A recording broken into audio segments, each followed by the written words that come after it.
You can't just ignore what is going to be the world's biggest economy um, because you don't like the way it's governed. No one denies human rights are important, but you can't base policies entirely on human rights.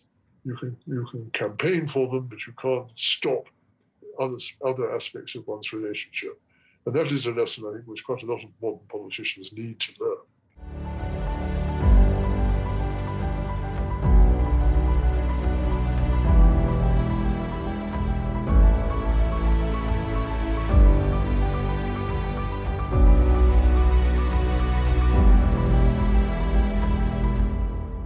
Halo teman-teman, hari ini kita kedatangan Lord Charles Powell dari Bayswater. Beliau adalah pakar untuk urusan luar negeri dan mantan penasehat terdekat untuk mantan Perdana Menteri Inggris, yaitu Margaret Thatcher. Hi Charles, so good to see you. Thanks for having me on. Thank you, and it's a privilege, an honor, and a pleasure to be able to have you on our show. I would like to begin the discussion with getting to know you a little bit better in terms of your background. How did you end up in foreign policy after you started out in a choir school? Well, it does seem a slightly curious transition, I agree. But actually, being in a choir school meant you had a musical education. There's a lot to be said for musical education. It teaches you all sorts of talents and abilities, maybe not particularly academic, but it does help you deal with life, I would say, in quite a good way. I was never strongly motivated. By the time I left university, I didn't have strong ideas as to what I wanted to do, but I was sharing a room at Oxford University with a friend who just said he was applying to join our foreign service. And in those days, the annual number of people joining was 10 or 11 maybe, by competitive exam. And I rather liked exams, so I said, okay, I'll take the exam too. Passed it and ended up in our foreign service. So I can't claim that I was motivated by some strong desire to advance British interests in the world. It just seemed to me that foreign affairs, foreign policy, living abroad, knowing different societies would be a very interesting and pleasant thing to do in life. And I've not been disappointed. Amongst other things, it's turned me into a great fan of Indonesia. Oh, thank you so much. That's so nice and endearing. Talk a little bit about your time with the Prime Minister at that time. You joined in the early 80s, right? Yes. And you spent a lot of time with her, with Margaret Thatcher. I spent something like, must have been 8 or 9 years working personally for Margaret Thatcher when she was Prime Minister. Right. And what can I say? It was very demanding. She was a formidable leader. She worked harder than anyone herself. She would be characteristically up and about by 6 a.m., very rarely got to bed much before 3 a.m. So she was really working 20-hour days. Now, I don't claim I was working 20-hour days, but I was working 16 or 17-hour days while trying to help bring up a family and so on. So it was demanding in that sense, but the satisfaction of working for somebody who is quite plainly a strong leader with clear ideas, determined to change her country, Britain, and restore its standing in the world, that gives you an enormous sense of both obligation and pride. So it was not too difficult to get the adrenaline running to keep up with her. And I wish we had had subsequent leaders who were as strong and well directed as she was. Right. She had clear views. In a sense, she was not unlike President Reagan, though she was much more active than he was. But they shared some basic beliefs together, which were really the cornerstone of free market economics and democracy. And so one knew what she wanted, what her broad aims were, and that made it quite easy to help her in devising and implementing the policies that she believed in. Now, during your time with her at the Prime Minister's office, there must have been lots of episodes, moments, events that were much more complex than others, right? Tell us maybe 2 or 3 episodes that you think would have marked, the administration's Yes. legacy with respect to not only the UK, but with Europe and the rest of the world.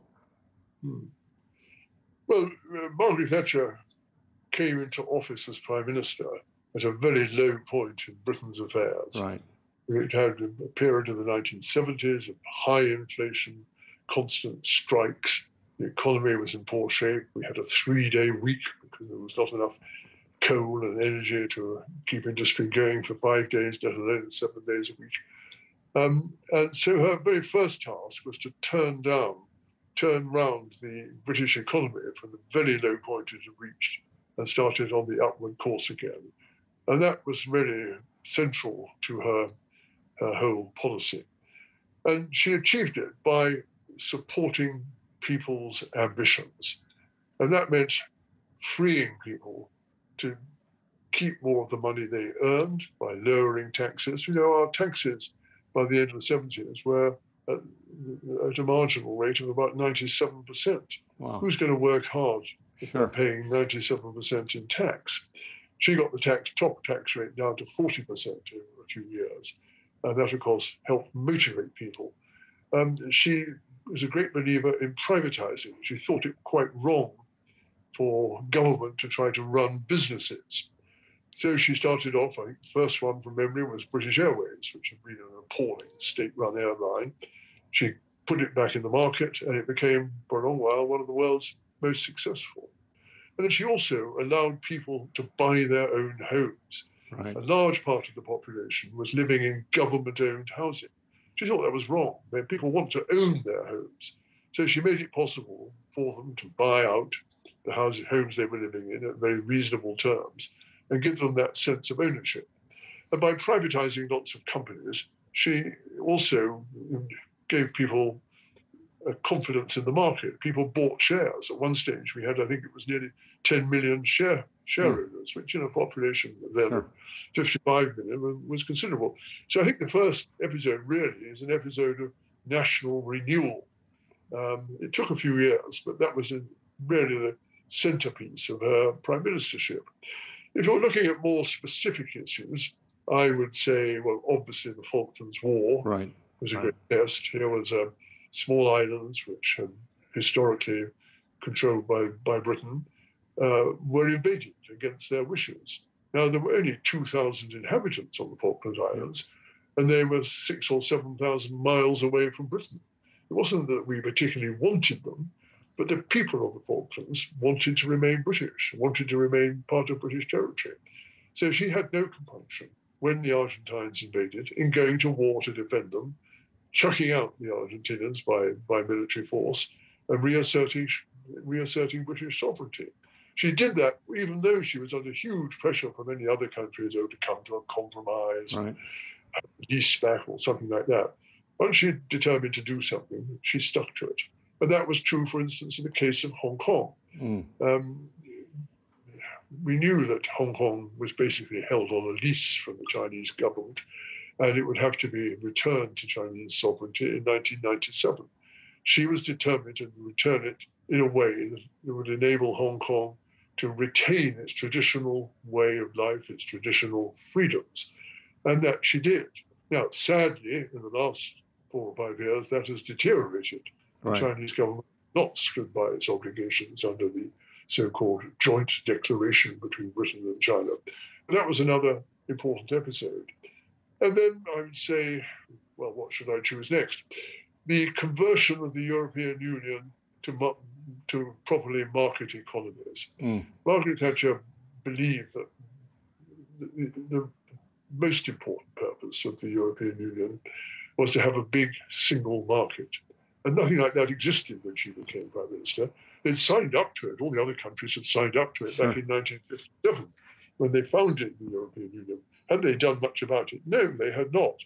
So I would say that another great achievement was turning Europe into a gigantic single market, free market. And the tragedy is that, of course, we have now left it, which in my view was a great mistaken judgment by the present government, but there we are. And then you can look at other individual cases.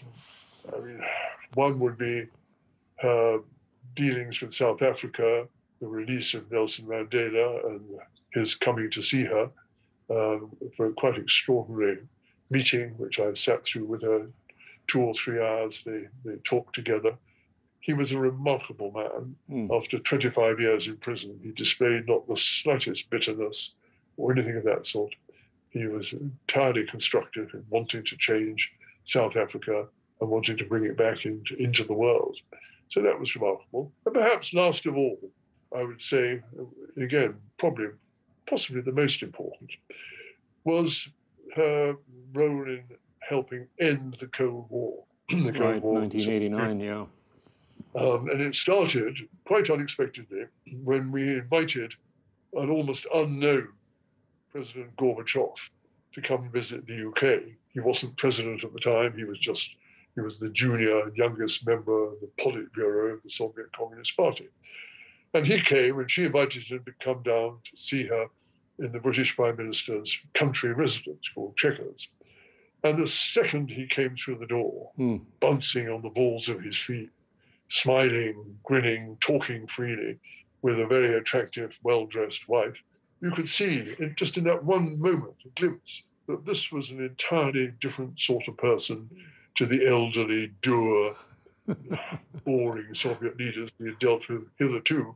And here was a chance. And I think it was her brilliance was to spot the chance to use Mr. Gorbachev to get to a much better relationship between East and West.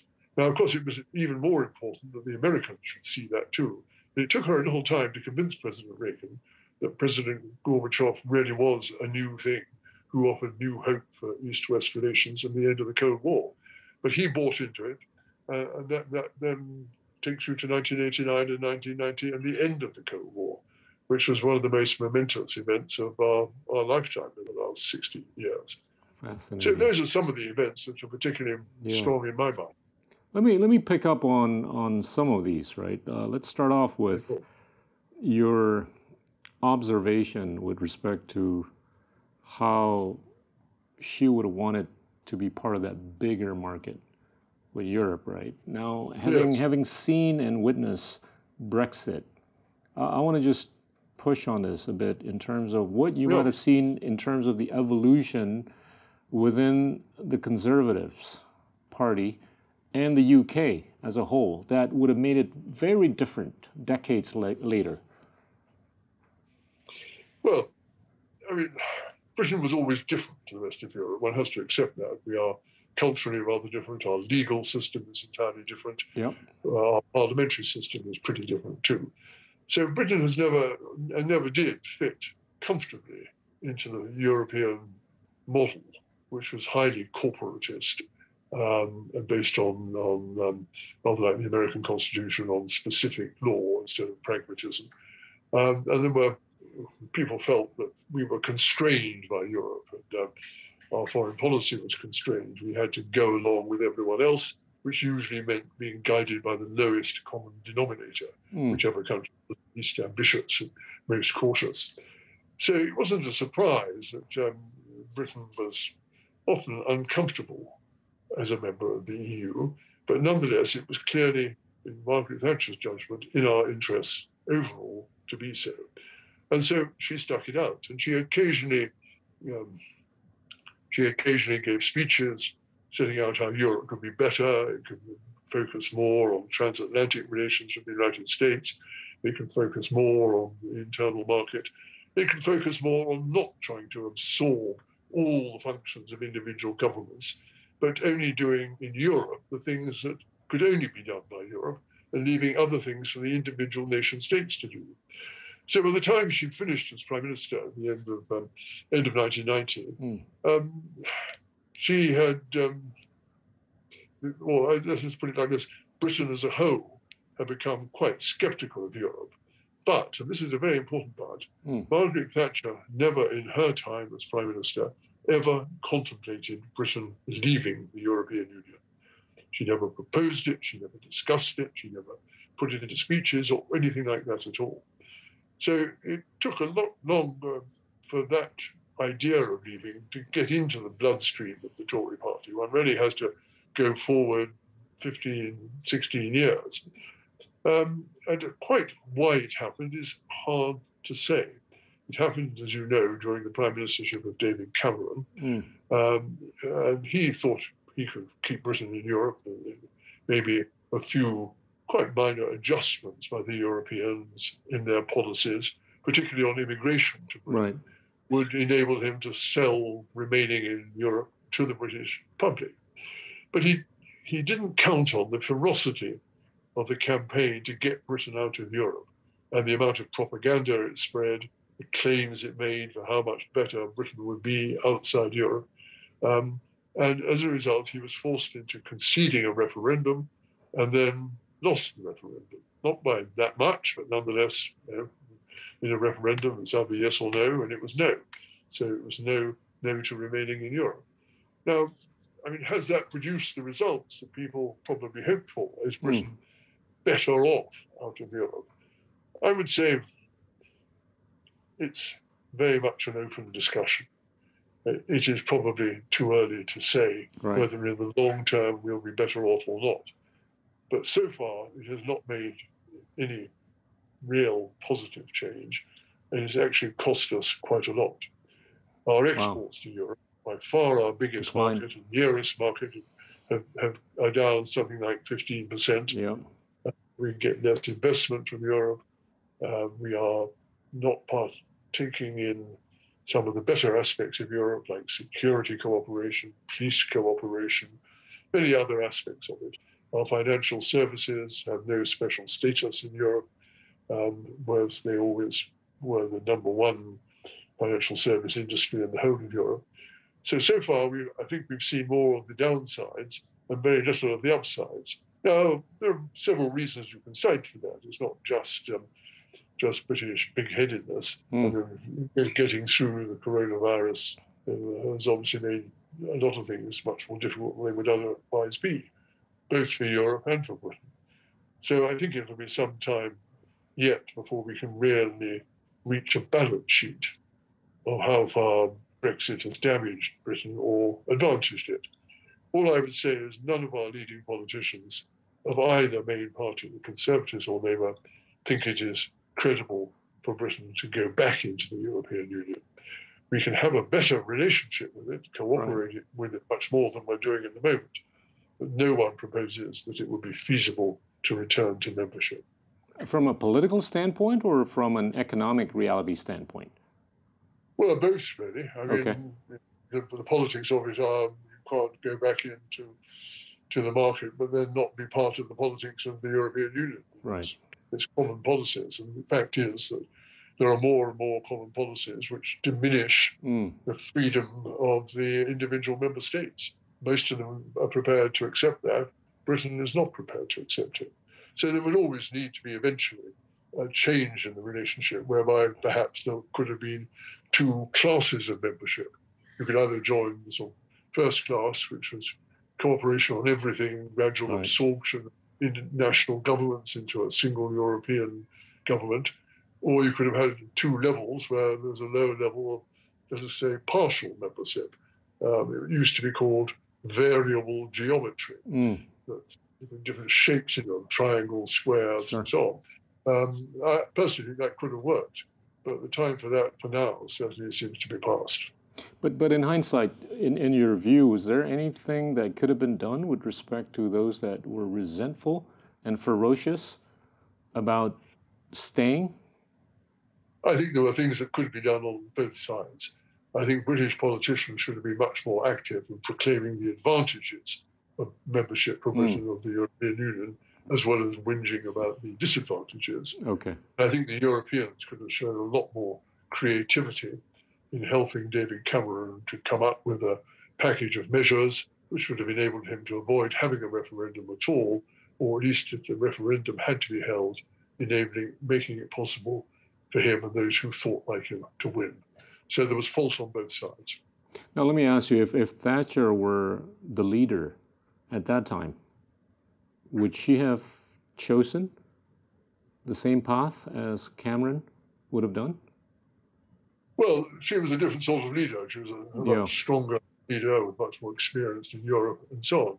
she would have, I think, gone on, she would want Britain to go on being a member of the European Union, albeit a pretty difficult member, given to creating problems and having its own views and not always cooperating easily with everyone else.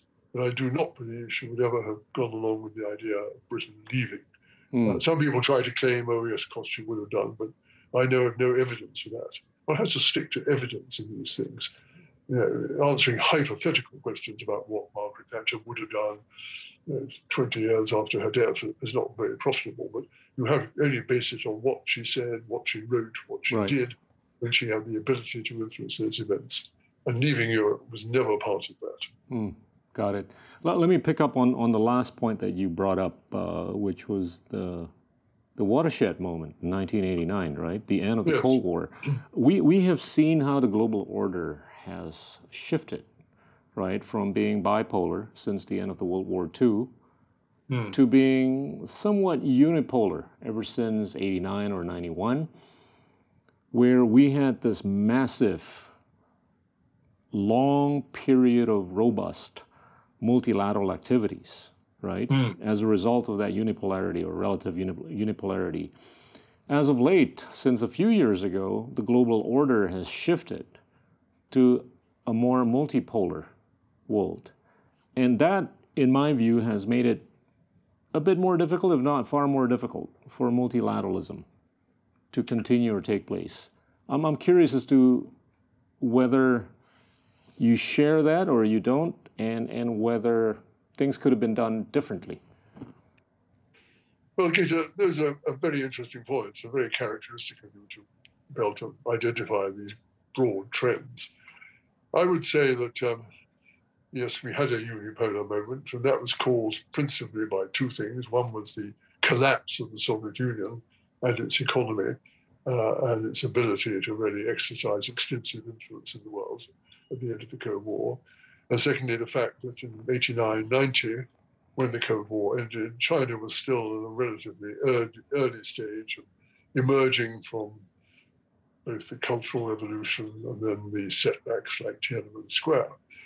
So that is what gave the Americans quite unusual influence. Probably you could go back to the 1950s and find it a unipolar world, but then by Nixon's time it was multipolar, and only with the end of the Cold War did it revert to being unipolar.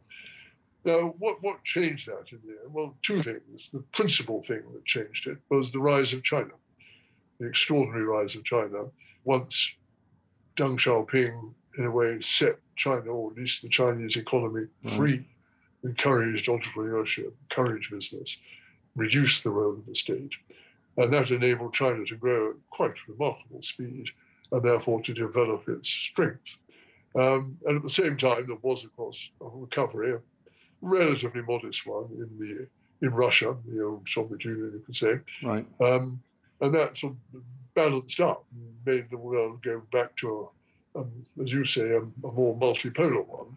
And you could add to that, too, the rise of a number of other countries as well to play a greater role. I mean, India's slow advance compared to China, but nonetheless a steady advance as a major country, due, I think, next year now to overtake China in terms of population. Right. You can look at the role of ASEAN too, which is with the under Indonesia's leadership has become a very significant grouping. Right. So we're getting into a very much more diverse world, which makes, of course, diplomacy in many ways more difficult. Now, has that damaged multilateralism? To a degree it has, but not just like that. I mean, several things have damaged it, I would say. One, of course, has been the pandemic. And sadly, every country has really sort of looked after its own interests more than the interests of other countries. Particularly that applies to the developed world, which is focused on protecting its own people, developing vaccines, making sure they're all vaccinated. They've not done nearly enough, I think, for the rest of the world in helping them protect. That has been a blow against multilateralism and against globalization too. Another has been the change of direction in China. for a long period, as you were saying, under Deng Xiaoping and then under successive presidents, Jiang Zemin, Hu Yaobao, sorry, not Hu Yaobao, Hu Jintao. Yep. China continued to develop its market. There was a growing positive relationship between China, Europe, the US, and so on. That has sadly changed since President Xi Jinping took over in 2012. There's been a steady increase in control in China. The number one issue seems to be control, whether it is as one sees it in Xinjiang province, where control is being exercised there, but generally across the board, the role of the state in the economy is increasing and continues to increase. And that's squeezing the area of the market. It's squeezing the area in which the great entrepreneurs can run their businesses and build them. And that's very damaging. And so the great sort of momentum there was in China towards economic reform has, at the very least, slowed. Some would argue it actually stopped. And I think that is probably one of the main obstacles to effective multilateralism. There is an observation by way of the massive economic growth rate trajectory that was basically propelled ever since Deng took power, 1978. There was this continuation of the process of democratizing talent in China, right? They picked the best talents to fill up the positions and post for anything that would have been good for the economy, the politics, and what have you. And there is an argument that, recently that democratization of talent seems to have declined. So talent is now selected more based on patronage and loyalty as opposed to merit, which we had witnessed in a big way during the days of Deng, Jiang Zemin, all the way to Hu Jintao. And recently, people are making that observation that the democratization of talent there has slackened a bit. Would that be correlated to what you've alluded to earlier? I think it can, Gita. Again, it's a very important and sophisticated point that you make. I mean, one has to start with Deng Xiaoping. I mean, he was a truly remarkable man.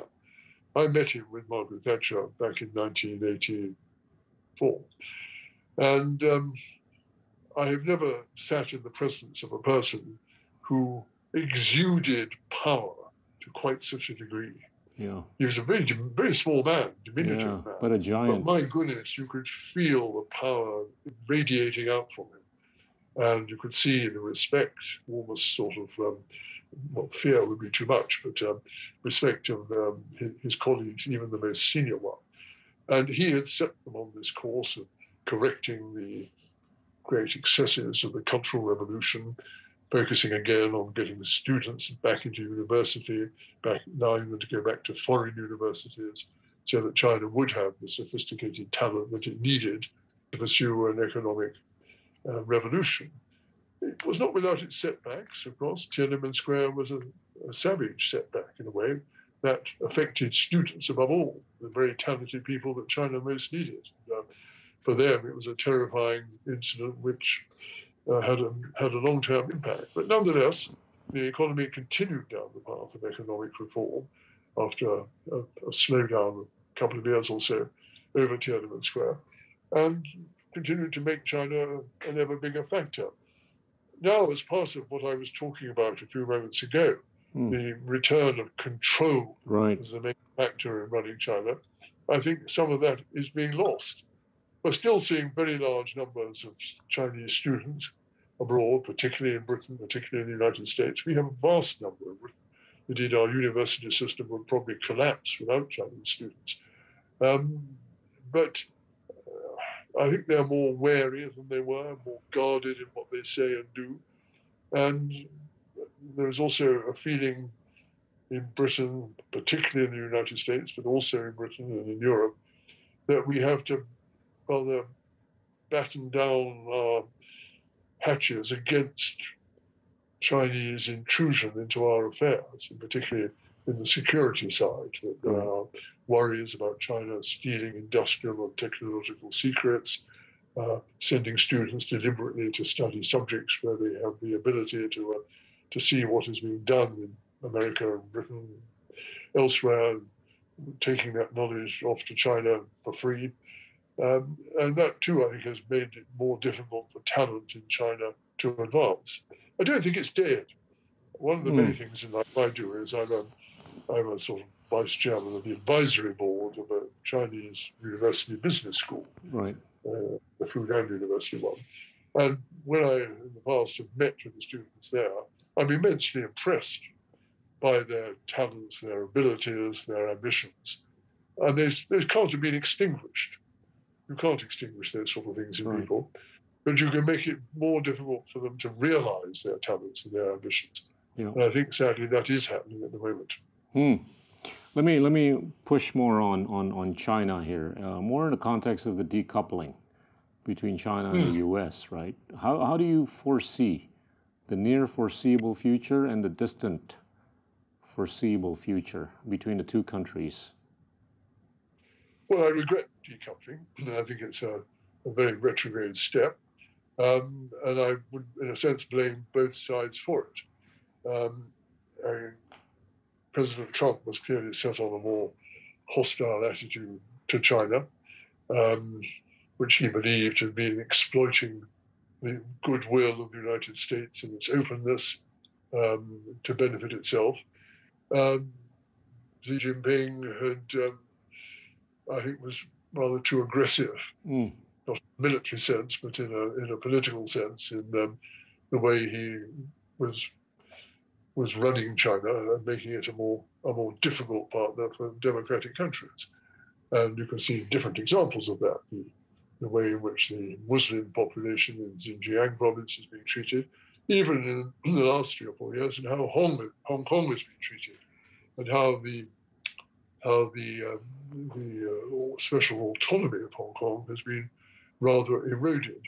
So from a policy in the first 10 or 15 years of this century of opening up to China, believing that by trading as freely as possible with China, you would encourage a more democratic, a more popular China, more scope for popular views in China, that you could secure change. I think that has now been lost. People think it was a mistake to have been so open to China. We now have to be more closed to it, putting on tariffs, stopping Chinese investment in sensitive areas, particularly the example of Huawei, the great telecommunications company, which now has lost most of its business in the West because people are suspicious of what Huawei might be up to in terms of intercepting Western communications under the influence of the Chinese government. So it's a pity because we seem to be on a good course, and now we've been considerably set back. And I have to say, I don't really see much difference between the Biden administration and the Trump administration in attitudes to China, and that's the sadness. And I think many of the great China experts in America, particularly Henry Kissinger, also regret the way things have developed. Of course, he acknowledges and sees that we need to defend ourselves, protect ourselves against China, but he believes, and I'm sure he's right, you can combine that with a firm, pragmatic relationship with China. You can't just ignore what is going to be the world's biggest economy because you don't like the way it's governed. It's not our business at the end of the day. China governs China, not us. So you have to be prepared to do business with countries like that. It won't be the first time in history, for goodness sake. How many dictatorships and so on have we dealt with over many decades and so on? It's all very well prancing around talking about human rights all the time. And of course, no one denies human rights are important, but you can't base policies entirely on human rights. You can campaign for them, but you can't stop other aspects of one's relationship. And that is a lesson, I think, which quite a lot of modern politicians need to learn. Got it. You know, the U.S. has imposed tariffs during Trump and Biden more than before. Yes. Do you reckon that the policies that would have been enacted do not necessarily reflect upon the economic realities, of which we've seen even an increase in trade between China and the US? Does that mean that the policies are sort of Well, like, I, a departure from the economic realities, or they're probably not enough? Or well, I think Trump was economically ignorant. And I think far from damaging China, the tariffs more damaged the American public, the American consumer, by increasing prices and making Chinese articles harder, more expensive to purchase. right. So, in the sense that if they were genuinely intended to help the American people themselves, I think he got it completely wrong, which is why I think there's some consideration now being given to amending tariffs against China to make them less damaging to the US. The Chinese and the people in Asia seem to think of China as a threat more to the dominance of the US as opposed to being a threat to the US. Well, How do you certainly, account for that, or what do you think about that? well, I mean, people in Asia obviously see China first and foremost as the biggest regional power, Right. the dominant power in the Asian region, and likely to become more so as it continues to grow and increase its military capacities and so on. So, I mean, it's understandable. America, when all is said and done, is an outside power in Asia. It's present in Asia, will probably become more so again, but it is essentially an outside power.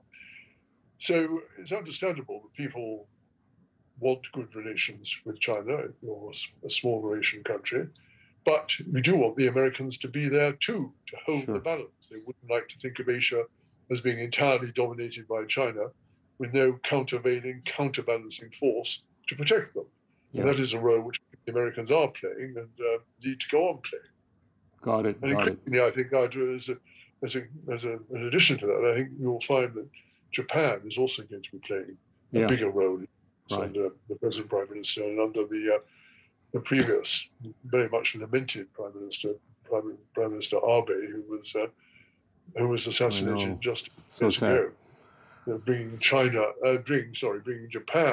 out of its shell and making sure it plays an appropriate security role in the Asia Pacific. Charles, you've met up with so many world leaders around the world, and you've met up with other luminaries such as yourself. One of which, whom I'm a big fan of, is Henry Kissinger. You've had so many discussions with him. I'd like to pick, his brains through you on what he thinks should be happening right now from a geopolitical standpoint.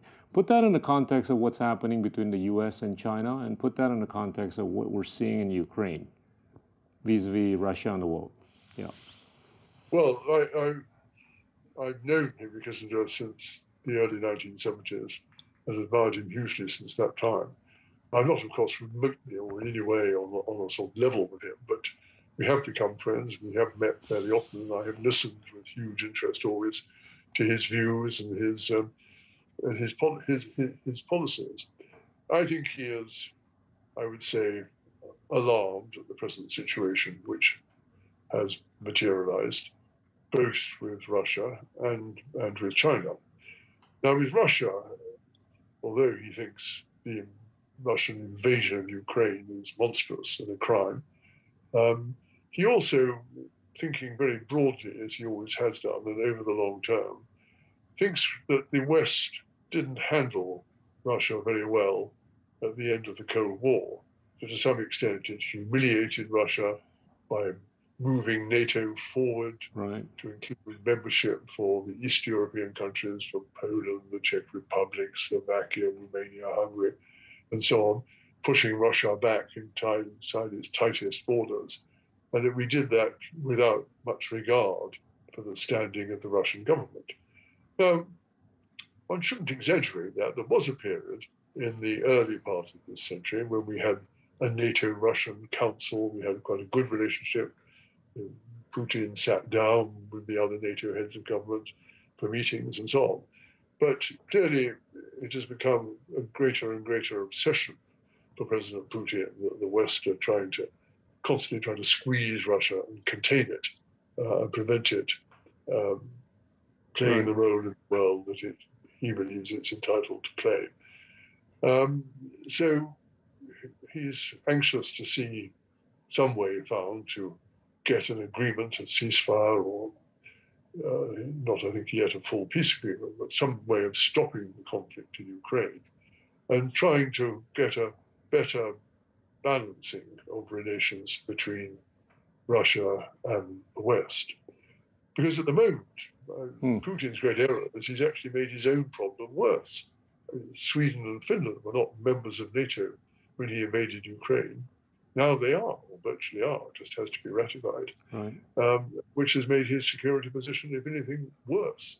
So it's helping to dig Putin out of the hole which he has created for himself is one of the problems. And I think Henry's breadth of vision and so on, he's the sort of person who could help construct a framework in which that could be achieved. And he knows President Putin personally, is able to communicate with him. So I think he genuinely has a contribution to make there. And of course, it's the same with China.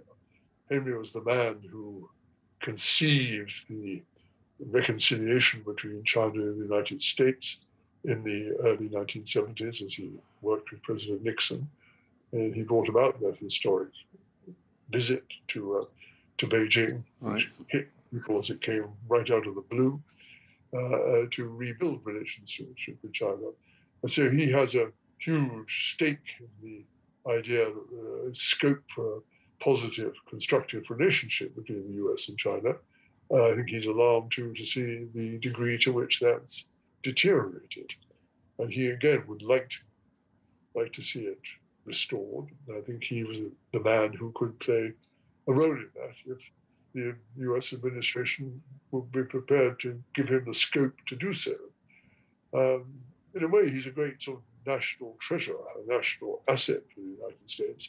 And indeed, I would say a global asset as well. Absolutely. I just hope he's given the scope to play the role, at least through his ideas and his thinking, if not any longer as a sort of diplomat shuttling between capitals. But he's got such an intellectual contribution to make that he should be allowed to come up with the ideas, and they should be very seriously considered, not just in the US, but also in China and also in Russia.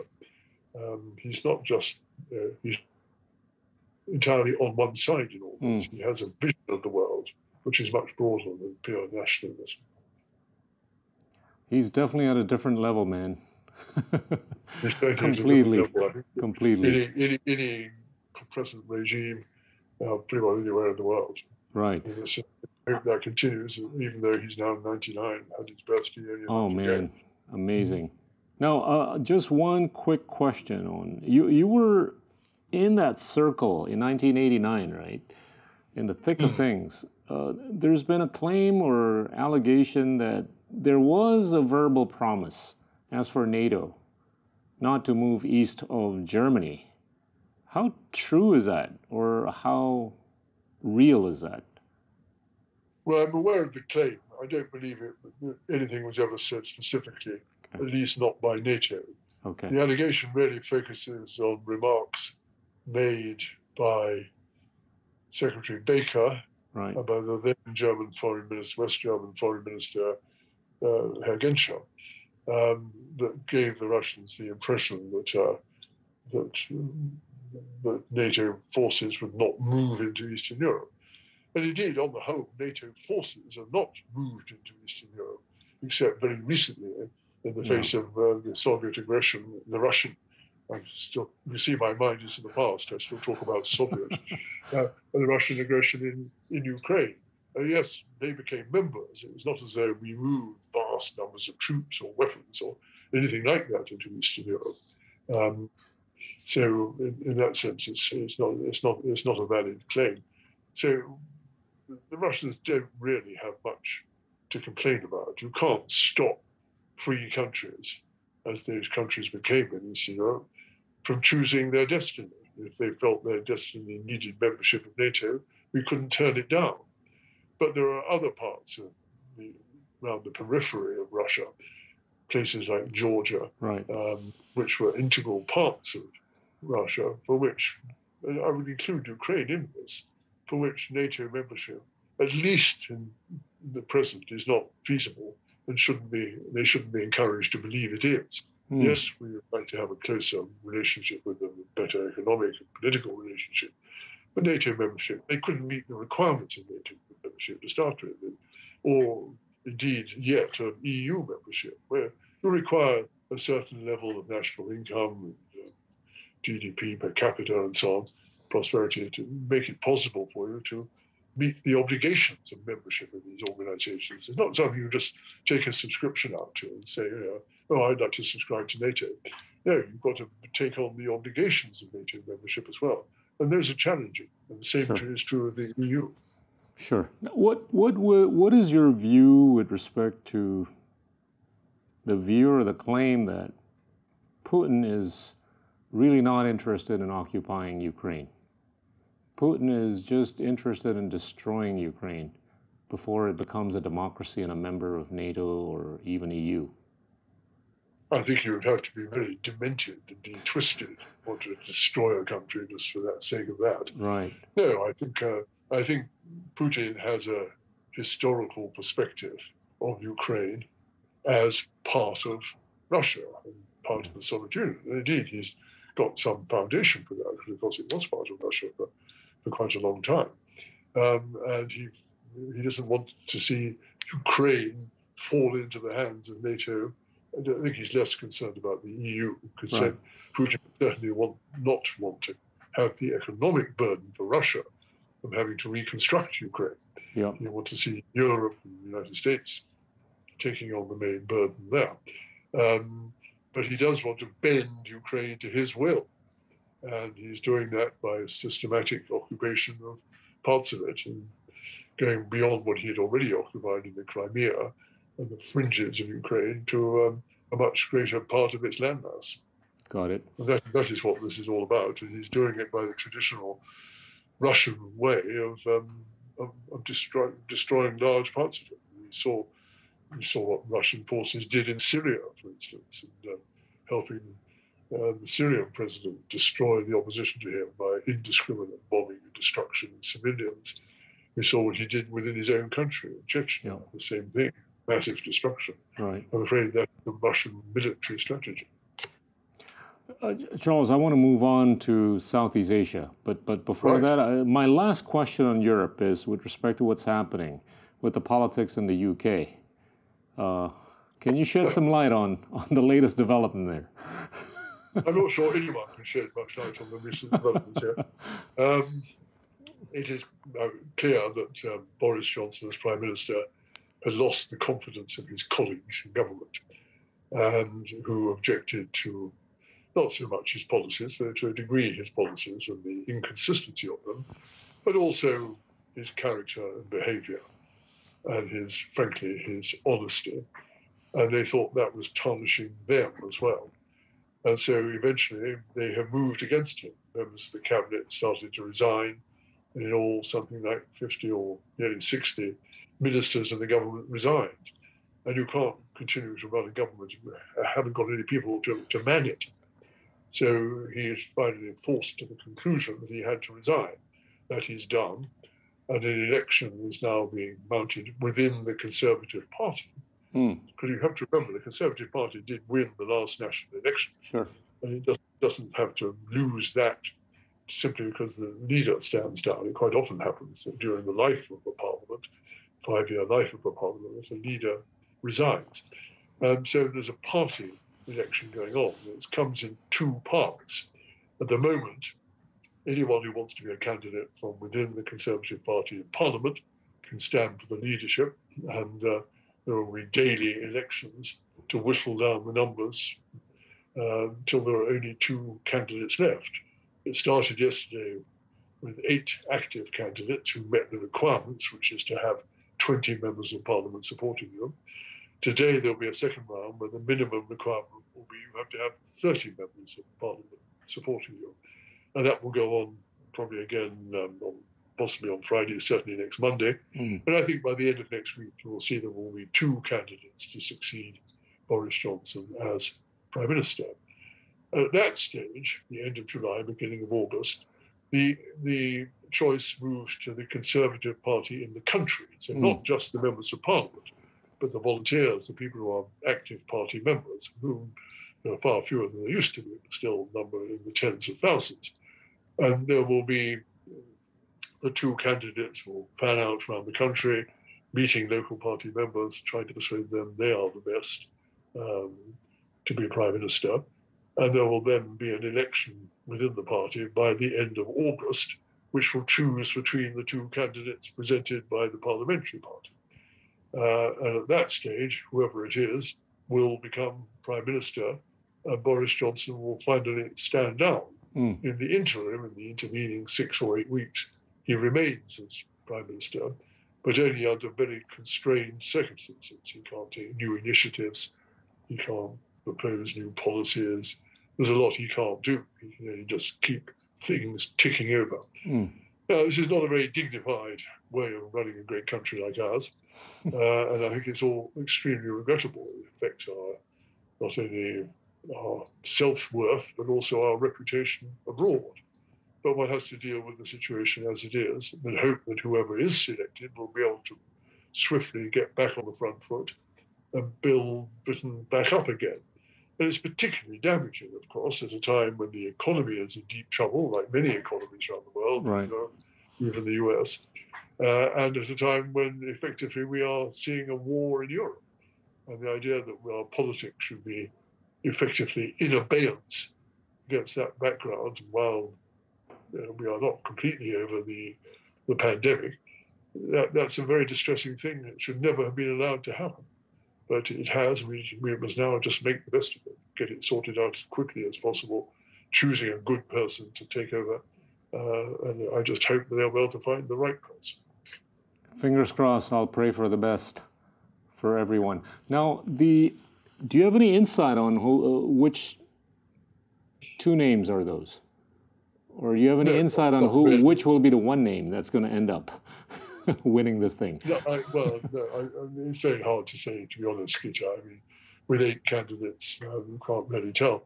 All I'd say is, if you follow the press, you would expect Rishi Sunak, the former Chancellor of the Exchequer, right, and Liz Truss, the former Foreign Secretary, or the existing Foreign Secretary, who was in Indonesia only last week, to be the 2 survivors of the first stage. But that's very far from certain. There are some less prominent people, younger, perhaps more attractive candidates, not quite so deeply bound by Brexit and being part of the Brexit campaign, who might emerge. Indeed, in a way, I rather hope they do. Right. I think it's better to have a complete change. And if you think back in our politics, I mean, Tony Blair became Prime Minister, I think he was barely 40. Yep. He'd never served as a minister of any sort in government. David Cameron became Prime Minister at about the same age, maybe 41, 42, without ever having had a ministerial job in government. And yet they were 2 relatively successful Prime Ministers. So inexperience is not necessary. It doesn't necessarily make it impossible for you to be effective. It compensates by bringing in new energy, new vigor, new ideas. And so, in a way, part of me says that will be the best outcome, even in a time of crisis. Right. All right. I want to move to my part of the world, Southeast Asia, which you're hugely familiar with. An area of 650 million people, 10 countries. You came to Indonesia with Margaret Thatcher, 1985, I believe. And yes, but I knew Indonesia before that. I know that. I know that. Spent some of my school holidays in Singapore. I know. We used to glare across the straits of Indonesia at the time of conflict. So, I know. I've observed it for a very long time. Always admired. Thank you. Let me put this in an economic context. If we were to go back, the last 25 years, Southeast Asia's economy has grown in the last 25 years maybe by around 3 times. Compare that with China during the same period, would have grown 9 to 10 times, right? Now, what can we learn from this? Or what do you think could have been done differently by Southeast Asia? I think the analogy between Southeast Asia and China is actually a pretty false one. Okay. Most importantly, because China started from a lot further back than almost every Southeast Asian country, a lot further back. Yeah. Therefore, the capacity to draw on these vast reserves of population out in the provinces who flooded into the cities and were there to work on major infrastructure jobs, building companies and so on, at relatively very low comparative wages and so on, gave China a huge advantage, both because of its own internal market being so vast and driving growth, and because it was able to play this role in the world markets. Right. So most Southeast Asian countries started, excluding obviously Myanmar, started from a more sophisticated position, but have grown, I think, very respectably since then, by following increasingly free market policies in most of the countries. And as their population too has grown, they have become, I would say, one of the world's most attractive markets, and will continue to be so. If you take Southeast Asia together with Australasia, you're really looking at something pretty big and pretty impressive in economic terms.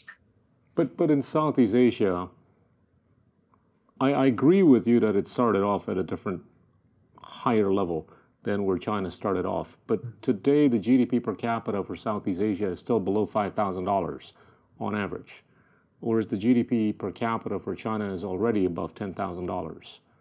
So you got to admit, I mean, having grown 10 times, you know, that's pretty special in the last 25 years, right? I do. It's unprecedented in history. I mean, it's never happened. Yeah.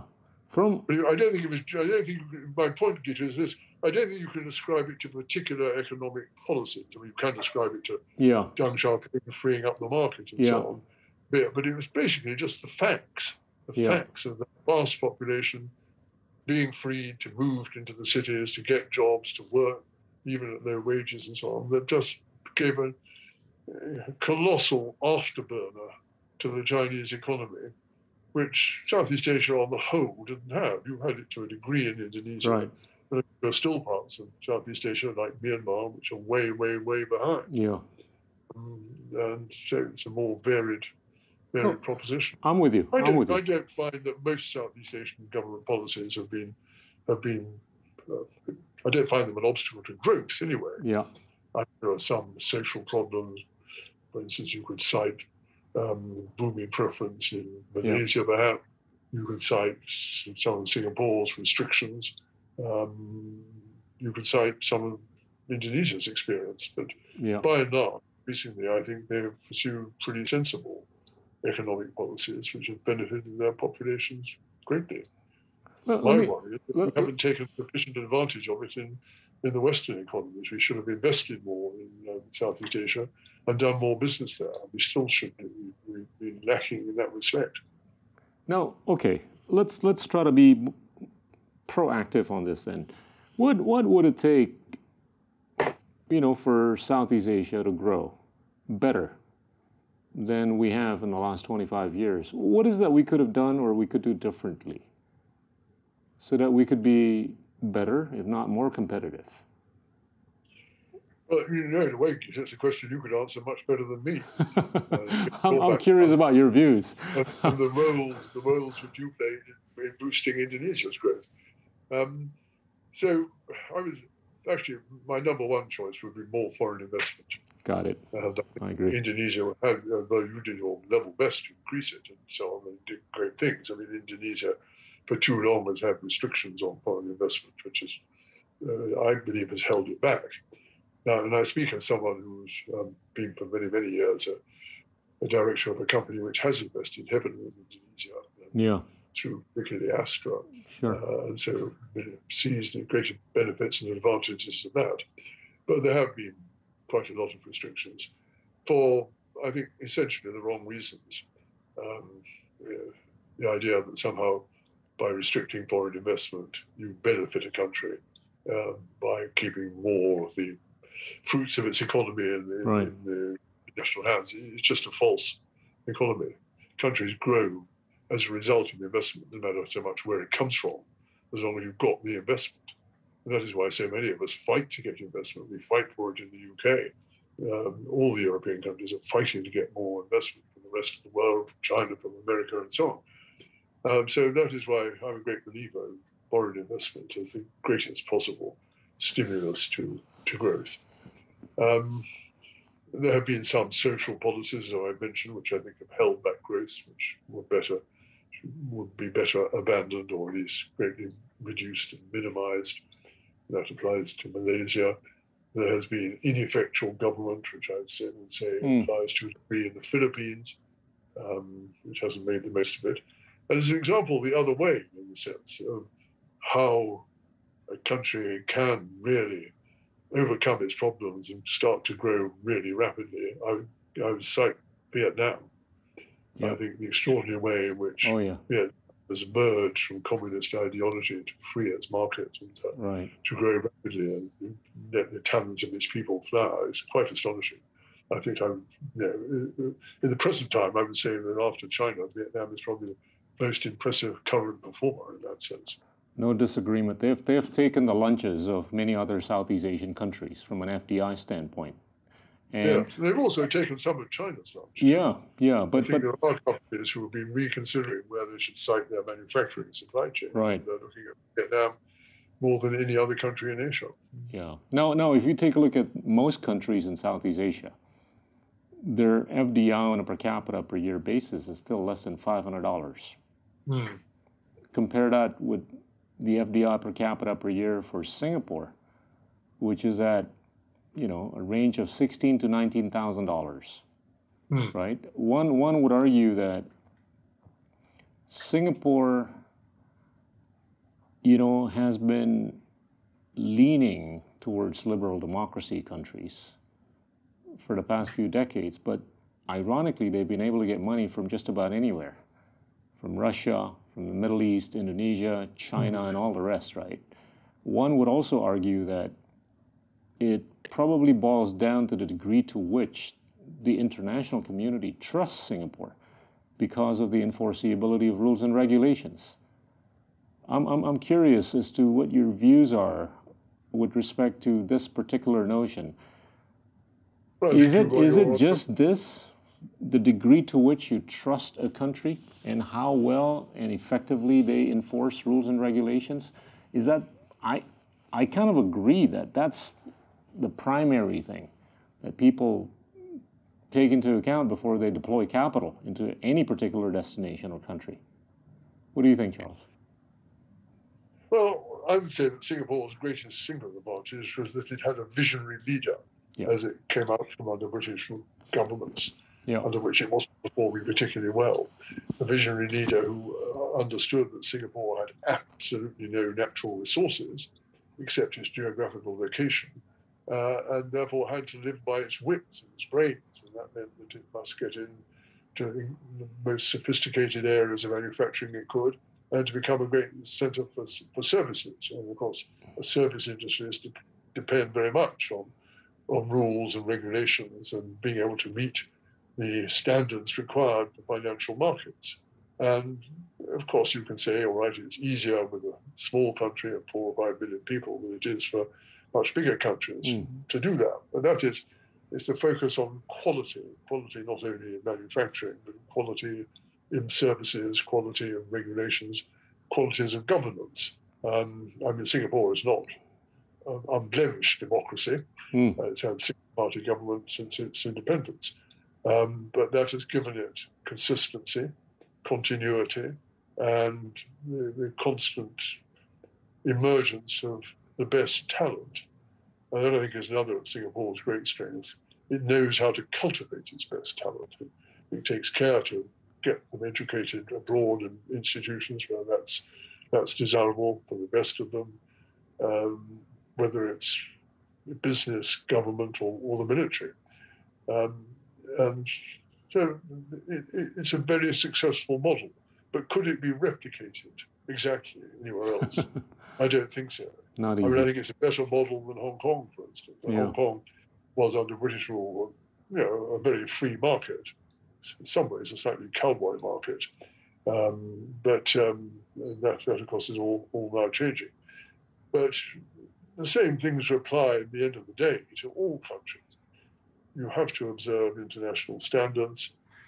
You have to welcome foreign investment. You have to understand how to benefit yourself from foreign markets and not just rely on your domestic market for your growth. And those are lessons which have to be learned, have to be followed. I mean, it's kind of like what we were alluding to earlier, right? Yeah. The ability of the leadership to be able to select talent based on merit. Yeah. Over anything else, over everything else is key in, making sure that there's institutional building, there's inclusive institutional building, right? And that's probably what the leadership of Singapore would have done very successfully, and what maybe some others need to do a little bit better, right? Yeah. I mean, of course, democracy is important, Peter, as we both recognize. I agree. I would say even more important is the rule of law. Yeah. That was certainly a view which Margaret Thatcher held, that the most important thing was the rule of law. Yeah. Because that enabled you to run a prosperous and humane society where people believed in the law, believed it would be implemented fairly, and they would not be faced confiscation of their properties or imprisonment for criticism of the government and that sort of thing. And making sure that is fully observed, I think, is the absolute foundation for a successful economy. Now, the other metric that I want to pick up on is productivity. Right? You mentioned FDI. I completely agree. If we take a look at the productivity of the different ASEAN countries, it's variable. It's varying, right? Some are at $20,000 to $30,000 on a per capita per year basis. Singapore again is at $170,000. So if we want to get our act together, we need to work on this productivity area, right? And now we're being presented with the gift of tech, right? That's been able to basically improve productivity, right? So at the rate that we're going to be slow in ramping up rule of law in some countries in Southeast Asia, at the rate that we're going to be slower in democratizing talent for the various institutions, there's probably hope, right, in being able to rely on digitization as to help at least improve the productivity, much better in the next 25 years. I don't know. Well, that is very true. I mean, but of course, Southeast Asia is far from being the only area of the world where productivity has been lagging. I mean, the United Kingdom is an awful example. Our productivity has barely improved in the last 15, maybe even 20 years. Right. Backwards. It's only improved very, very slowly, and is still continuing to do so.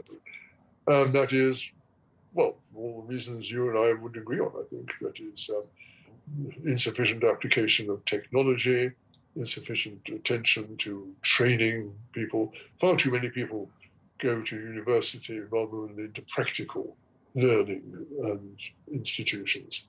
And I think that's one aspect. It's one of the reasons why the German economy has always grown so well. It has this great belief, this great faith in technical education, apprenticeships, and the old style, if you like, of doing things, but which turns out very large numbers of usually well-qualified people to work at these things. I would say, besides productivity, Southeast Asia has lacked in technological innovation. I think Southeast Asia has been good at exploiting it, increasingly using it, and that also covers digitization too. But we've not been much in the forefront of it, developing it. That is actually an area where Britain, I would argue, is very much better. They have had low productivity generally for various social causes, but in terms of high tech, we've been very innovative and in the front ranks.